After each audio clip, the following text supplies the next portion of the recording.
So Yeah. what advice would you have for people in a similar position to you where they're living abroad? Well, they're living abroad relative to me. They're living in their home countries, learning English, learning Australian English. I would imagine with your Swedish, you could probably get off a plane tomorrow in Sweden, somewhere that I should add that you've never actually been, Yeah. and get along just fine. What advice would you have for people learning English in, say, Brazil or China, who've never been to Australia, Britain, or America, but want to have that kind of level of English? What should they do whilst they're at home in their own country? Mm-hmm. It's very hard to give specific advice because I know that everyone's a little bit different. So I would say that one thing that has contributed to my language learning the most that everyone can do is to increase your patience / your level, your what is sometimes called your tolerance for discomfort. So I better credit that. That comes from Matt Bonda, aka Matt versus Japan. He talks about increasing your tolerance for discomfort, and this can be in anything. So like cold showers will do it. Like if you regularly take cold showers, or if you were regularly taking hot showers and you switch to cold, you'll find that like your willingness to just do things that you don't necessarily like doing increases. So, well, to pause you there, that was something that I used to be very fit, and then I became relatively fat and soft, and then I started getting fit again, and I'd forgotten just how much getting into a gym and starting to work out and doing something that's uncomfortable and that's difficult trains you to look for discomfort, because you suddenly have this positive feedback loop of, if it's uncomfortable, it's doing me good because it's going to increase my fitness, it's going to increase my muscle mass, it's going to make me stronger. Yep. And so you start actually enjoying the process of searching for discomfort. Yep. And it leads to a positive feedback loop that ends up, shooting you along. And so if you can cultivate that in a language learning thing, that's definitely, a really, really powerful tool to have in the tool belt, right? Yeah. Yeah, I mean, I'm pretty soft when it comes to gyms. I like running, and it must be exactly the same thing though, there, right? Once it gets too easy, running at a certain pace or at a certain distance, you just like, fuck this, let's up it, bitch. Like, let's take this to the next level. Yeah, but just like languages, you can get to a stage where you will just like run every afternoon, and you'll just run at 6-minute Ks.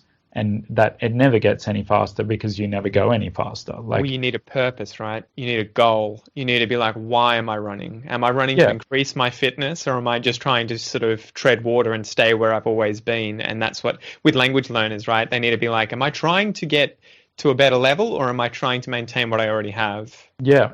And I think it's important to understand that the same thing will happen with language learning. Like, you will doing the same thing over and over again, no matter how much you do it, just won't improve after a certain point. Sorry, you won't improve as a result of it after a certain point. The same with running. If you ran a 6-minute K every afternoon, it wouldn't matter if you did that from the age of 15 to 50, you would never get any faster.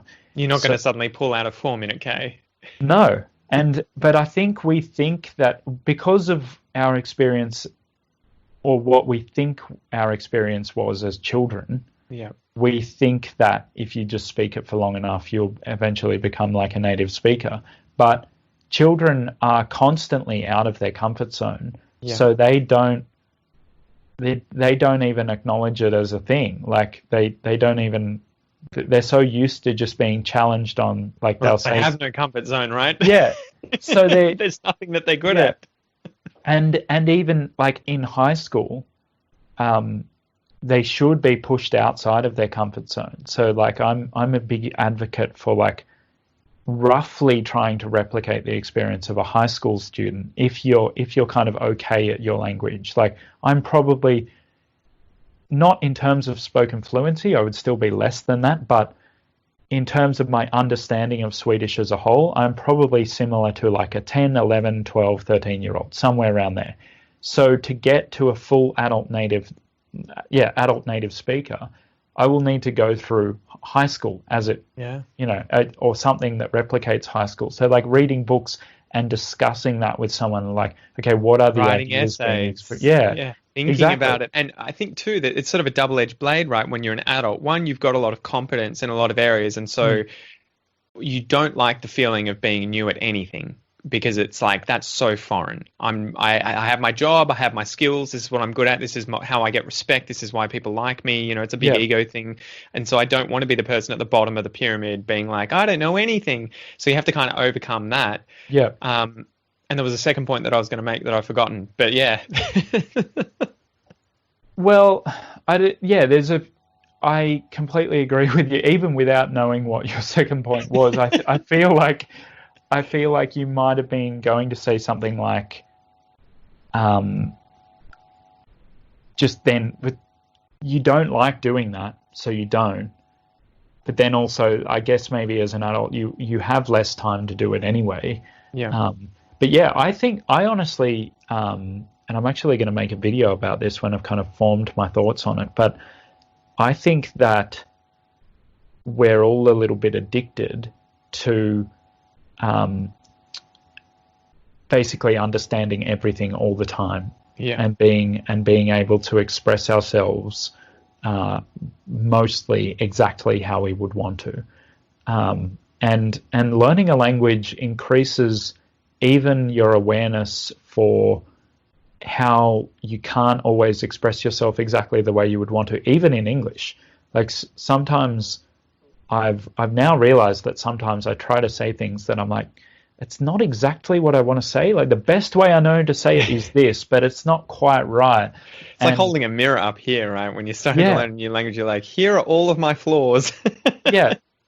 And so I think it's really good for your, I mean, this is not what you asked me before. This is not advice for, if people are listening to this from a country that isn't Australia, then they're already exposing themselves to English, which is good. Yeah. But I think learning a language is good on a meta level, just for understanding even like your shortcomings in your own language, and just understanding like how your brain works as a like in terms of your motivation and things like that. And how to learn, right? Because then you can just apply it. I think we were talking previously, and you were saying, like me, you're sort of frustrated with yourself at times because your attention and interest changes pretty quickly from one subject to another. And so I've switched. I've tried to learn multiple other languages. I've tried, jiu-jitsu. I've been at the gym. I've done photography. There's all these things, but it's some of them, they've maintained themselves. But at the same time, it is interesting to notice yourself going between them. But the good thing is that once you start getting good at learning a language, you've also become an expert. Like you've also become an expert in learning something at an older age, and you can kind of take that and apply it elsewhere. So that if you wanted to pick up something like race car driving, even though it's something completely different from learning Swedish or English, you're going to be like, okay, so I need to do repetitions. I need to understand techniques. I need to spend time on task. And the more hours that I put in, the more I focus on these things, the better I'm going to get faster, as opposed to someone fresh off the boat, a young kid or whatever that's just like, I want to be a race car driver. Yeah. I'll play Need for Speed. Yeah.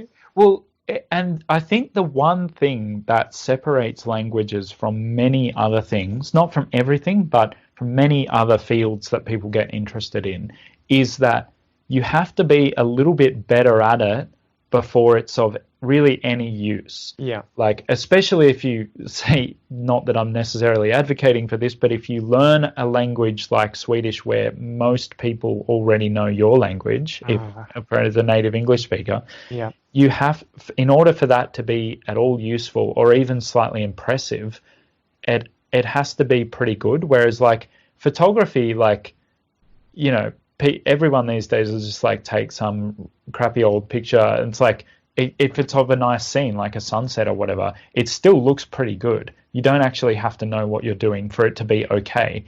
Yeah. So most people don't go out of their way to get really, really, really good. Whereas in a language, I think you kind of have to at least go a little bit out of your way to get okay at it, to even sound like you somewhat know what you're talking about. Oh, and I think we're sort of in a different boat too, because we already speak English as our first language. And so unlike anyone or everyone who's listening to this, probably who doesn't have English as a native language, Yeah.